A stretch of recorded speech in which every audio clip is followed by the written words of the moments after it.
Alrighty, what's good YouTube, it's Jay here, and we're back with some more Despia replays and whatnot.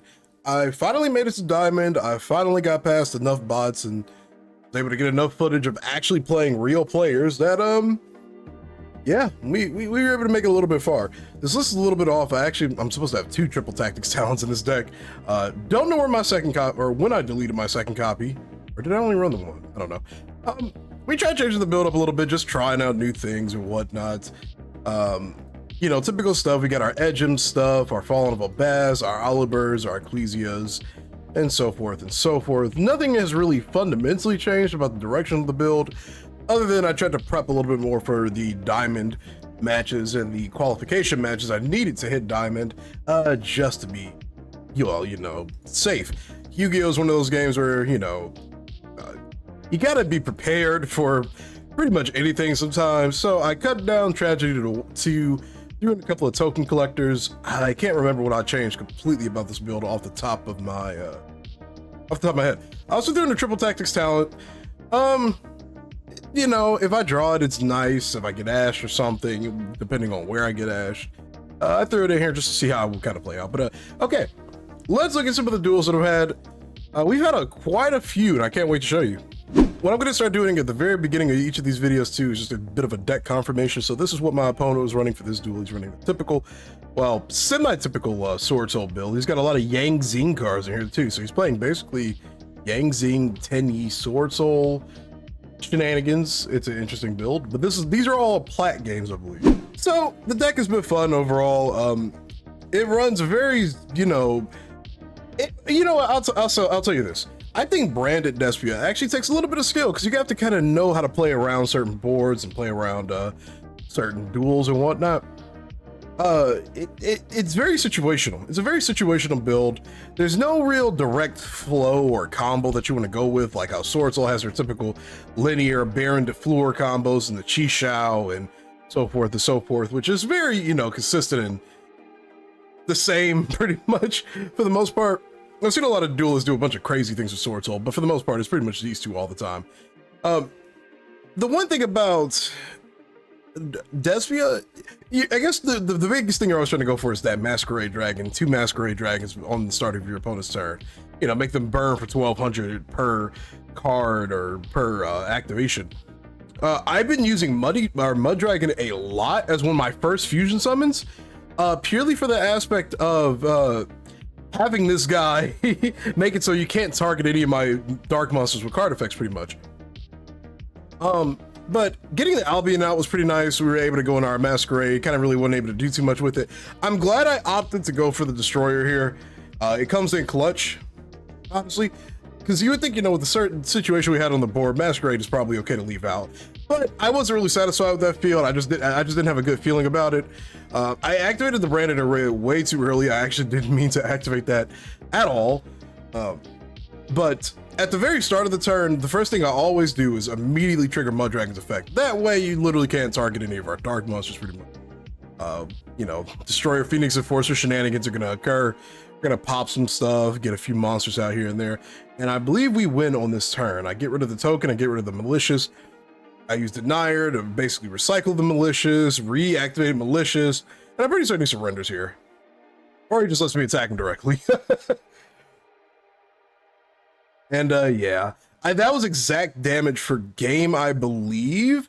At first, I didn't think it was necessary to have summoned all these low attack monsters in attack mode.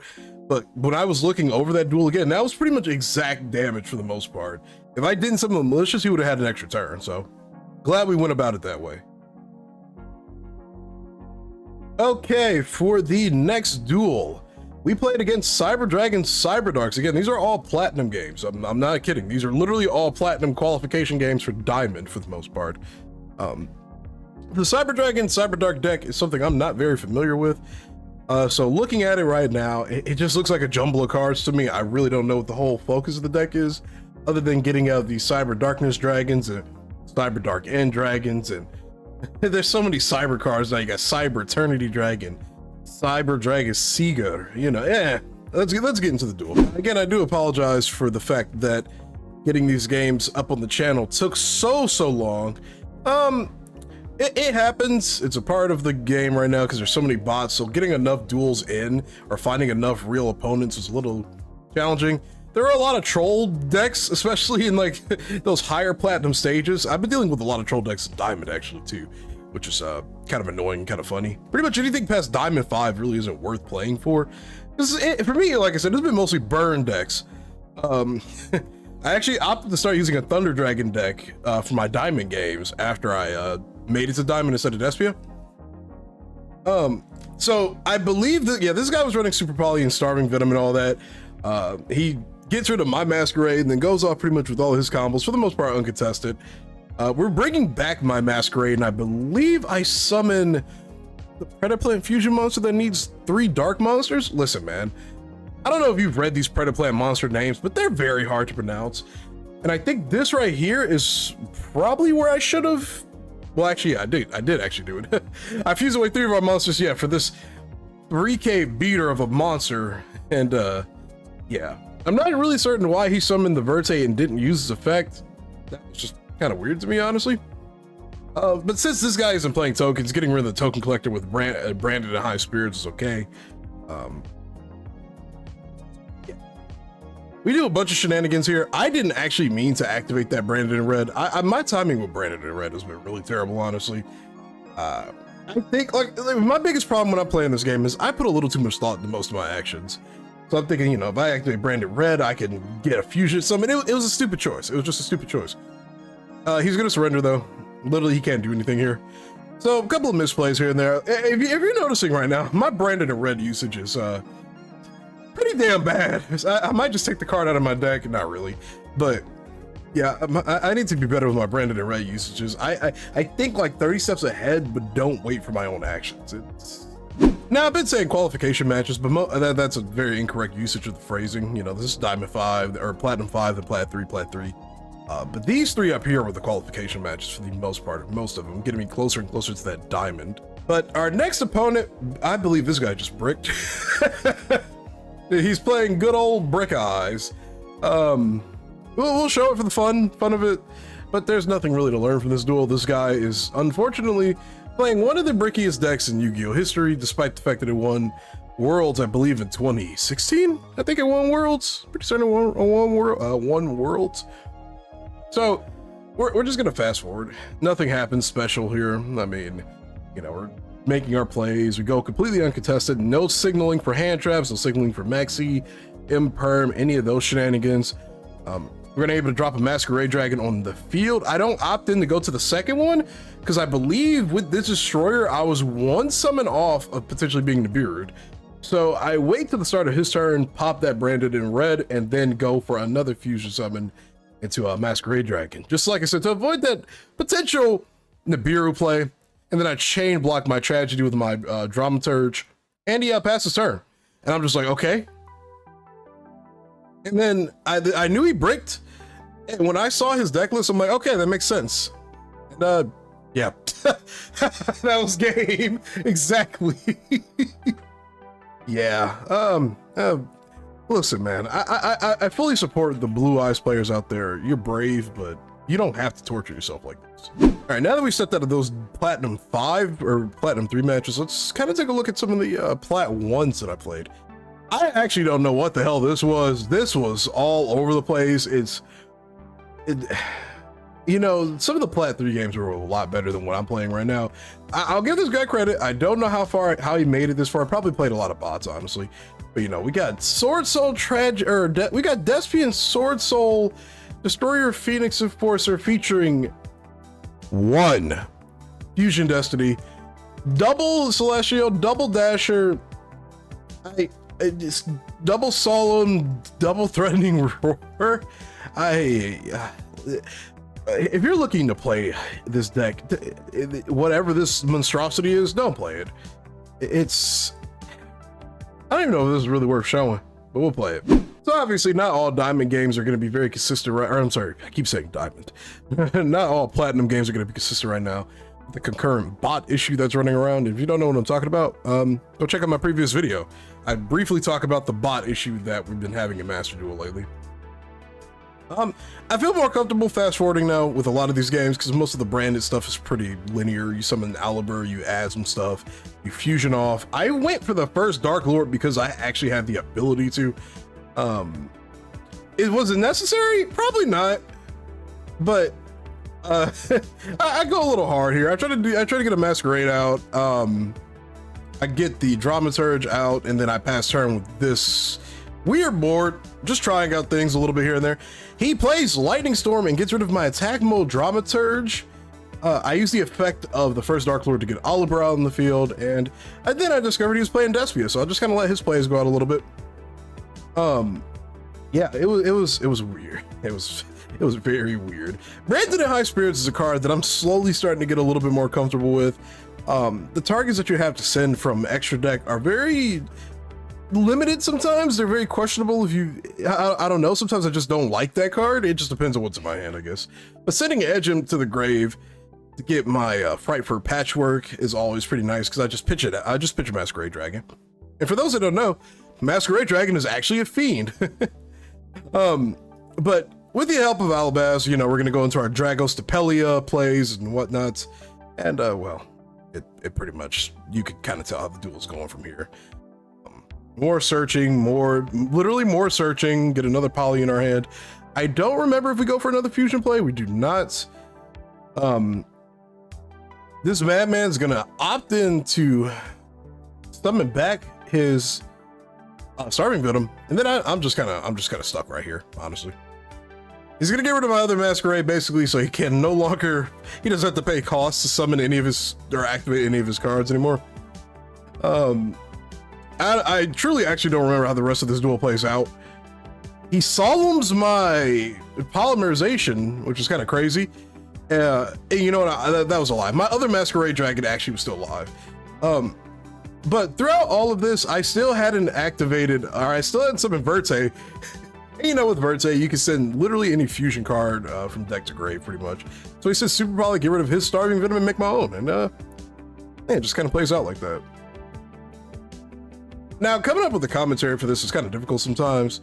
You know, I feel like I'm just kind of spitballing here and there sometimes. This was interesting. I don't remember exactly how this duel played out, but we'll just run it through anyway. It's only 2 turns, so nothing too crazy about it. But coming up with commentary for this is a little difficult sometimes. I don't know if you guys want me to talk more about the duel at hand or more about my experiences with the deck. So which is better? Let me know in the comment section down below, and I'll focus more on that. I feel like talking about my experiences with the deck is a little bit more, it helps convince maybe to play the deck. We're playing against Madolches. I don't know what Madolche decks do. He imperms my Tragedy. That's how I knew I was going to win this game. I'm mostly showing this as a what not to do when you're playing this deck, because he call buys my Malicious, I guess, and he imperms my Tragedy. If you're gonna play the deck, like I said, don't literally do any of what you just saw that guy hit. Basically, you don't imperm a Tragedy. If you're gonna imperm anything, imperm Oliver maybe, or if you're gonna call by anything, call by the Tragedy when it goes to grave maybe. I don't know. We just, yeah. That was a really good duel, to be perfectly honest. But again, that's just like one of those situations where you just hit all the wrong stuff. Because I feel like he could have slowed my plays down a little bit if he had hit the right things. And then for the last duel of our final platinum matches, we played troll.deck or lolly.deck or traptricks. I have nothing but trap cards.deck. I hate playing decks like this where it's just floodgates and trap cards and whatnot. I mean, you know, it's a smart thing to play, I guess you could argue. You know, most people aren't gonna deck build around backward removal these days, especially with Sword Soul running around. You don't really want to. I hate playing decks like this. Let me just put it like that. I hate playing decks like this, basically. They're not fun. He ashes my branded opening, funny enough, and I already started it with Oliver in hand, so we're able to just kind of go crazy here. I get my Albion Engrave thanks to Branded in High Spirits. Again, I'm really starting to like this card a lot. And you know, with Albion Engrave, I'll be able to add set a Branded in red face down, which is nice. So we're gonna go do all of our shenanigans pretty much. I'm going to get the malicious out because with branded and red face down, I should be able to fusion summon into another masquerade dragon, which is exactly what happens. I actually, no, I misplayed. I remember this duel. I misplayed. I clicked the wrong card. I was playing on mobile. To clarify, I was playing on mobile. My iPad's finger detection is pretty terrible sometimes. I hit Oliver, or I thought I hit Oliver, ended up hitting the wrong card. It was a bad mistake on my part. But when I saw the back row, I'm just like, oh my God, dude, this is really what we're gonna be playing against. Yep. So, Ice Dragon's Prison. An S tier card, he's gonna take my own destroyer and try to use it against me. This guy pops Compulse, and I knew I was gonna be tilted throughout most of this duel, and I was pretty annoyed throughout most of this duel. He just kept negating everything. Again, if I hadn't misplayed earlier, you know, we'd probably be definitely in a different game state right now. Any effects he activated pretty much at this point, it was kind of over. I knew he only had 700 life points. So the thing too with this deck is nobody reads branded opening. Oh man, I'm gonna go briefly back to this opponent's deck for a hot second and look at the card that he activated. I believe it was Gravedigger's Trap Hole. Was it? It was one. I think it was this one. Yeah, it was a Break Off Trap Hole. A lot of people don't read the branded and opening. Its second effect, which basically could protect the fusion monster from being destroyed by a card effect. And you know, with me keeping Masquerade Dragon alive on the field, he basically literally can't play a single card in his deck because he had less than 600 life points at that point, so he's just kind of screwed. So the deck is fun. Those were pretty much the last set of games I actually played with it for a little bit. I actually switched over to a Thunder Dragon deck that I'm going to show some small replays of. Fun deck, fun deck. Again, it's very situational. You got to just know when to activate your quick play spells because the deck relies heavily on its quick play spells. I misplayed quite a bit with Brandon and Red on several occasions, either misclicking or just thinking I could do something I couldn't do. Take this as a word of advice from me. Just slow down. That's my biggest bad habit with the Yu-Gi-Oh! Is I need to slow down sometimes. But overall, literally my favorite deck in the game probably right now. I do love Sword Soul as well, but everybody and their mother uses that deck, and to me, I see so little variation in the shenanigans with Sword Soul that when I do finally see a different approach to your first turn from that deck, I don't know, I'm just kind of bored. I just get tired of it. I just don't. I love the deck, but I get bored playing it because I see it literally everywhere now. You're probably also noticing that I significantly lack hand traps in this deck. You honestly really can't run hand traps in a Despia deck. Even IRL, you can, but hand traps in this deck suck. They break you way too hard. Token Collector is the only thing I was willing to throw in here, purely because I just did not want to deal with any more Sword Soul shenanigans. But between all the bots, I rarely encountered an actual Sword Soul player. I have yet to really see one in a long time. Might have had one during my Thunder Dragon plays. But for the most part, I really didn't get usage out of this card whatsoever. I have yet to actually use this effectively. So, yeah, those are the replays, guys. Thank you for watching. Thank you for being patient and waiting for me to get footage to actually show the deck off again, because with all the bots running around, it's so hard to get good games in. Next video is going to be Thunder Dragon replays, because I've actually been enjoying the deck. Never played it before IRL, just started playing it on this game. And I'm having a blast, honestly. So, again, thank you for watching. Be sure to leave a like on the video, sub to the channel. Go check out my previous video where I talked about the bot issue in this game. And as always, I will see you in the next video. Have a good day.